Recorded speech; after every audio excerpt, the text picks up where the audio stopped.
Don't worry, it'll only knock you out for around 8 hours.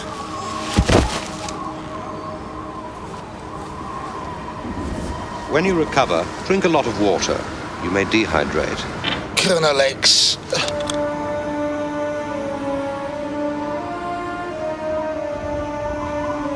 I must warn you, I intend to cause you quite excruciating pain. Sounds reasonable. I would advise you, therefore, to reconsider your position. No, I'm brave. The agony will be quite exquisite. Fine, good. Do you mind if I make a phone call? Yep. There's this guy named Dr. Freeway. He disintegrates brains. Julie, you've got to get me out of this. You volunteered. You said you loved it. When I was a kid, I didn't realise it was this bad. Tough. Now, you are remembering you're due in for late duty in about 20 minutes. You're such a comfort, Julie. Say hi to the Colonel.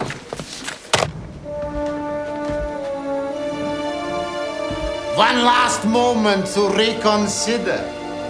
Very well then. This should prove most interesting. Do your worst, Dr. Freeways. You'll never get away with this.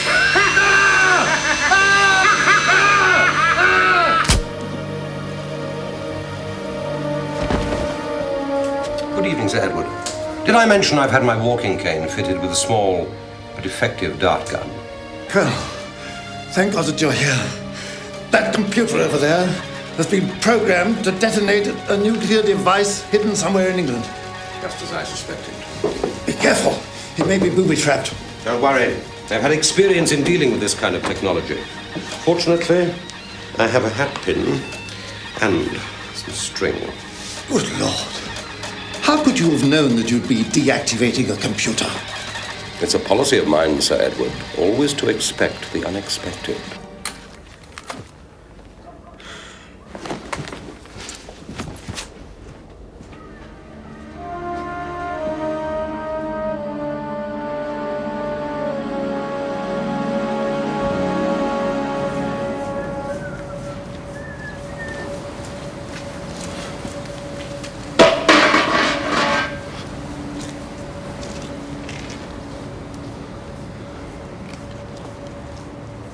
It's a policy of mine always to expect it.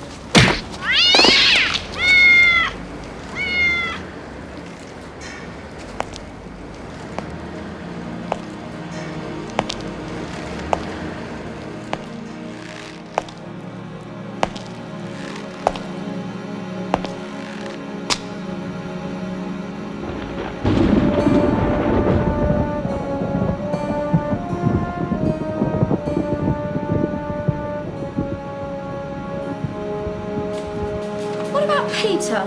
Peter's got his good points. Name them. Personal hygiene. And I hear he's got a nice shirt. He started that rumour himself. He thought it would make him sound glamorous.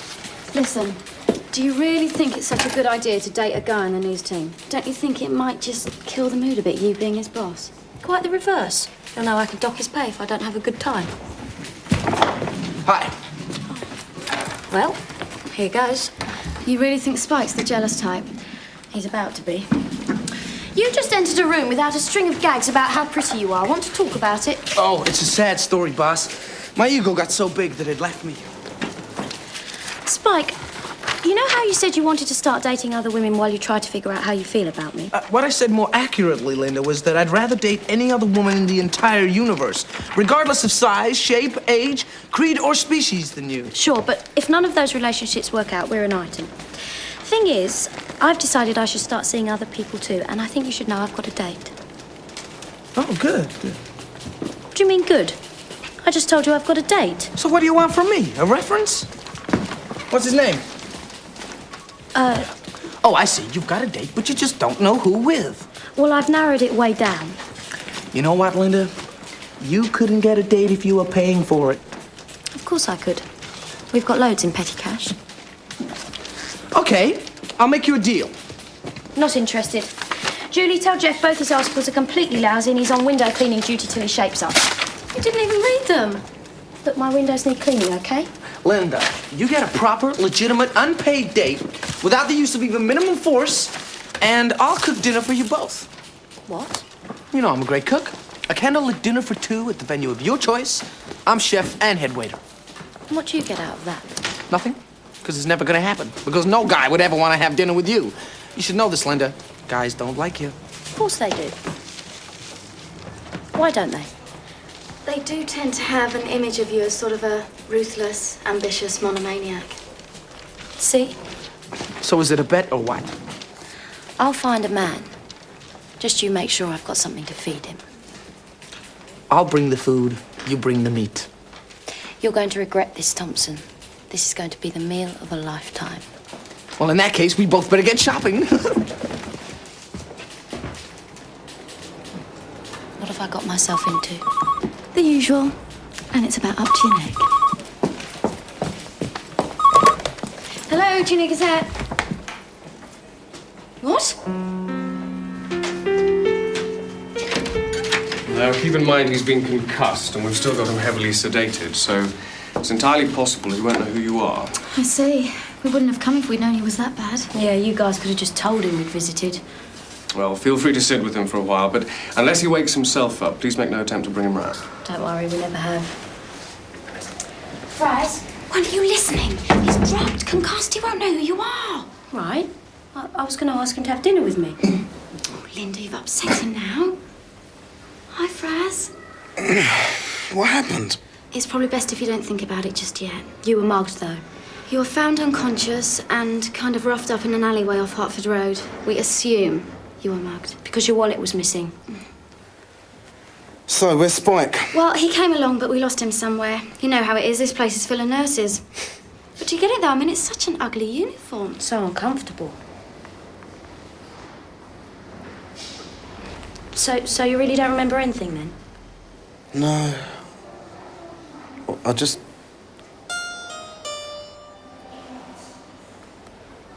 Are you okay? Yeah, I'm fine. I'm just a bit tired. Oh, sure. You get some sleep. And we'll tell Spike to make another try. I'm sure he'll make it this far sometime. And Frazz, if there's anything you want, you just contact the newsroom. We'll see to it. All right? He's asleep. Does that mean we can go now?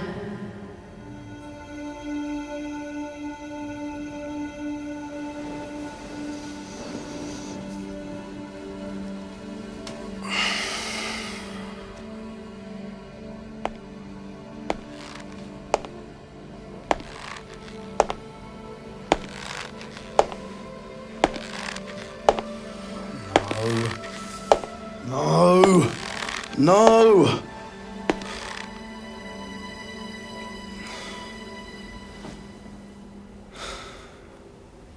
It is exceptionally unwise to venture into the back streets of any city without some knowledge of unarmed combat, or perhaps a flamethrower in your signet ring. Odd places, hospitals, aren't they? You don't exist. You're a character from a TV show I used to watch when I was a kid. Sorry, I just thought I'd mention it. You know, the head nurse here reminds me rather of Baroness von Sternin, the famous German assassin. Oh, good. It's not her, of course. The Baroness died a few years ago, when she inadvertently wore one of her own exploding necklaces to the opera. Tragic business. The lead soprano was terrified about singing a high E ever again. This is crazy. What's crazy, Frazz? Colonel X was a kids' TV series 10 years ago. It got axed because the actor that played you died in a car crash. John England. Does the name mean anything to you? Should it? Well, you're wearing his face. I'm not currently in one of my disguises, Frazz. I checked before I came out. It's funny, isn't it? I mean, most people, they get knocked on the head, they get a migraine or something like that. I start picking up kids' television. Perhaps you'd better rest now, Frazz. You're talking rather oddly. Not unlike my mother did. Shortly before I discovered she'd been replaced by an identical robot replica. I still pray I blew out the right one. You're right. You don't exist, but you're right. Rest now, Frazz. We have much to do when your strength is restored. I'll return when the moment is propitious. And if I may, I'll leave you my card. Whatever you say. And remember, Frazz, expect the unexpected. Always expect the unexpected.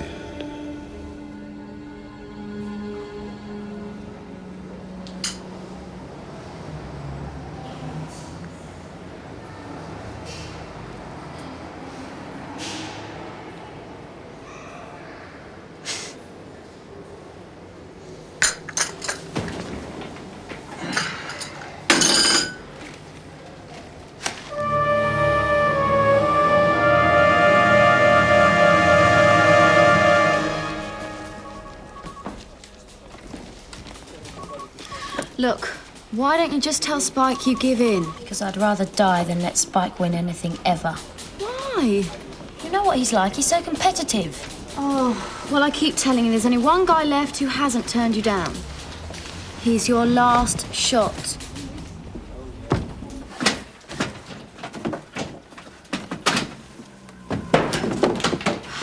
Colin, I'm not going to beat about the bush. I'd like to have dinner with you. Take it or leave it. Why? I find you very attractive. So take that look off your stupid face. Attractive? Yes. Is that so surprising? Well, there is that rule you've got about me being in the same room while you're eating, and remember that time I accidentally touched your hand? You punched me over a desk. That was flirting. It's just dinner for two with no one else around. Except Spike, he'll be cooking.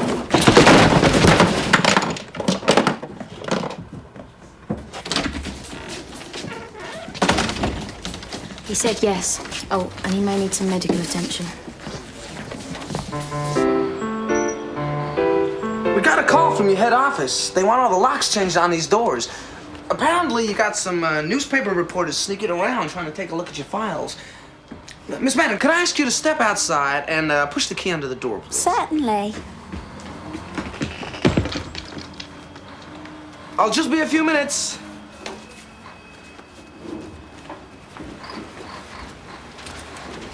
Right, so where were we? You were having this crazy dream in hospital about Colonel X visiting you. Yeah, you got Colonel X in the States, right? Yeah, sure, but never in person.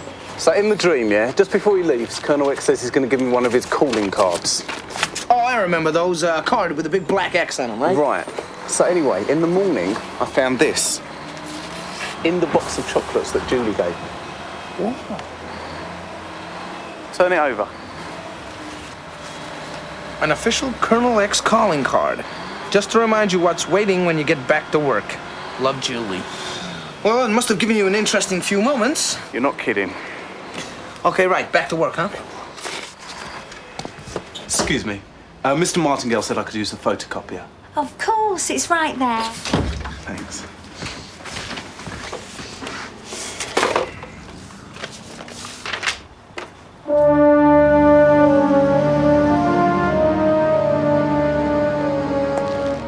Did you really think you've seen the last of me? Did you really think it would be so easy? You're a fool, Dr. Freeways. Now tell me, which of the royal family did you replace 7 years ago with a robot replica? I see no reason why I shouldn't tell you. It was him.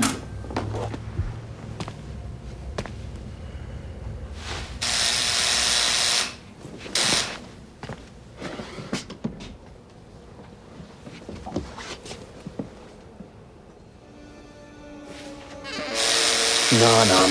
Go away. Go away!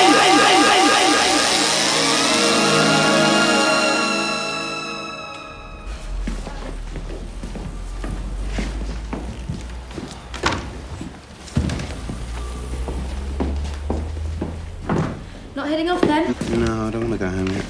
Well, you can't stay here too long, I'm afraid. It's Linda's big meal here tonight with Colin, would you believe? Right. You're right.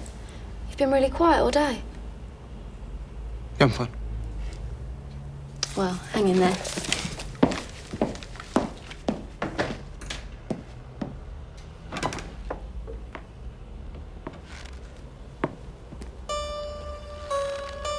The moment has come, Frazz. I need your assistance in a matter of the gravest importance. Look, no offence. Would you just get out of my head, please? I don't like socialising with fictional characters. That's interesting, actually, Frazz. I was once a fictional character. The diabolical St. John Squareheart used his deadly fictionalizing ray on me. Fictionalizing ray? Exactly. I spent 2 weeks as a minor character in Hound of the Baskervilles. Of course you did. Fortunately, I managed to escape, along with Desmond Hargrove, another character from that fine mystery novel. I've read Hound of the Baskervilles. There's no one called Desmond Hargrove in it. Well, there isn't now. Look, what I'm trying to say is you're just my imagination. And I must admit, it's better than I thought it was. I don't quite follow what you're saying, Frazz. I got a knock on the head. I've started seeing characters from some kid's show. I just explained myself to a symptom of concussion. You seem to have a higher opinion of me in your youth. You sent me some very nice letters. I was particularly touched by your request for one of my machine gun walking canes. Hi, Tids. Hi. Now I, your childhood hero, turn up and ask for help and find my request ignored. So, how are you? Fine. Very well, then. Since you are treating me as if I don't exist, I will leave now and return later this evening, when, I calculate, events will have reached their terrible crisis. Tiddler, you're probably wondering why I was talking to myself when you came in back there. No, not really. Frazz, can I ask you a question? Sure. Why are you ignoring that man? You can see him? Well, of course I can see him. Hi. Good evening, dear lady. He's cute. People can see you? I told you at the very beginning, Frazz. Expect the unexpected.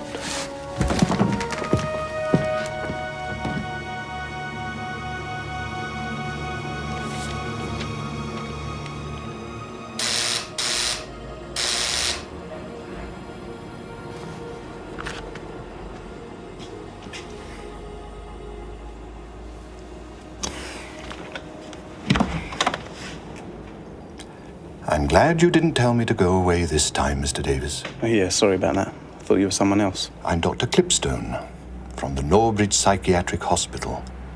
I think you and I ought to discuss John England.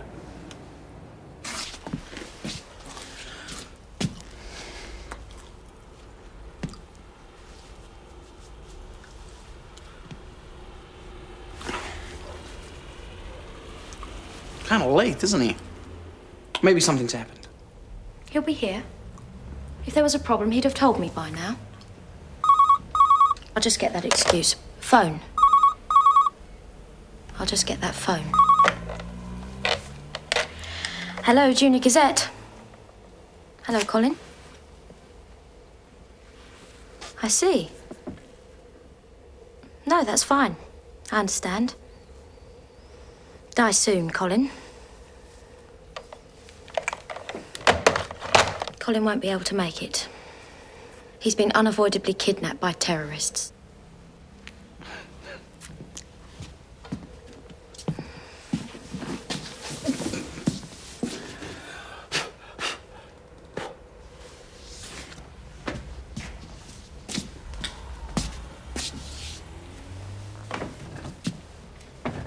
I should be touched, really.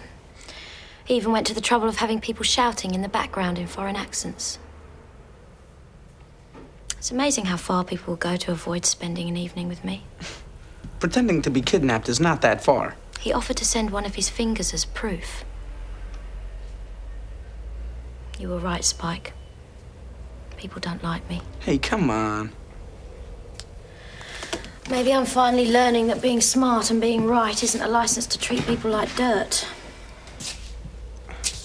Lindy, you're talking all kind of sane and nice. Nobody move. I am Colonel X. Oh, now I get it. This is a dream. Colonel X? Like on the television? Can you see him too? Of course he can see me. I'm not wearing my invisibility cloak. Actually, I couldn't find it. What? This is wild. I don't normally get them this vivid. Spike, you're not dreaming. Oh, no? You wait. Any second now, this room's gonna be full of nurses. I'm sorry, Spike, you're wide awake. He's really here. You were really being sane. I'm delighted you decided to believe in me, Frazz. Yeah, Dr. Clipstone, I was right, he's here. Could you get over to the newsroom as quickly as possible? Dr. Clipstone. The name seems vaguely familiar.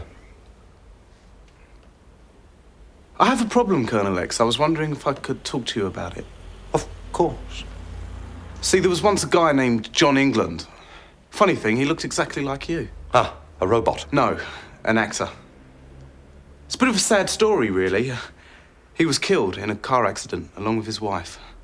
That is a sad story. Yes, but there's a twist. See, he didn't actually really die.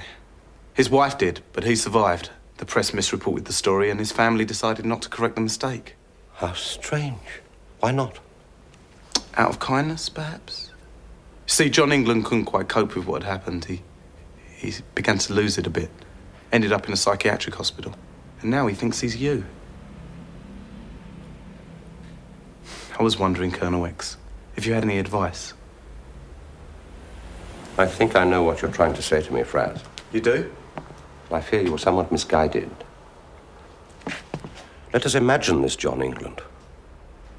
It is entirely possible that he's not a particularly happy man.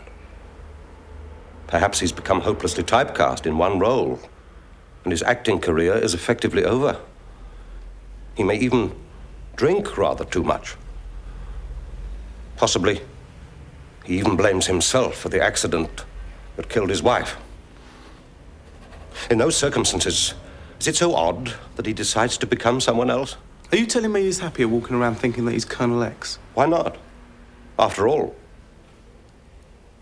you'd have to be mad to be John England.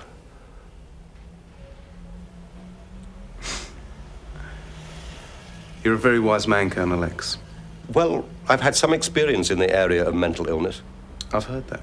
As a matter of fact, my departure from that field was rather sudden. I fear it may have caused some consternation. Perhaps it's time I was getting back. There's someone on their way. I chose you well, Frazz. I'm sorry I've not had more time to make your acquaintance.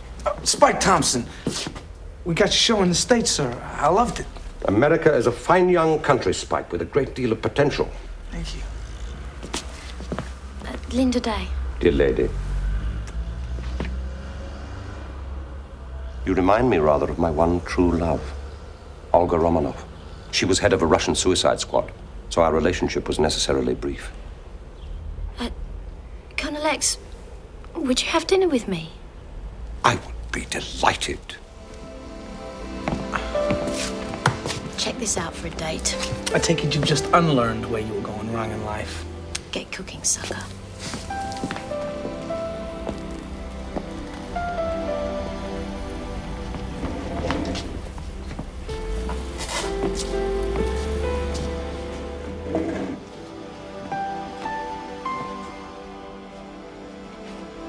I think everything's under control. Could you maybe give us a couple more hours?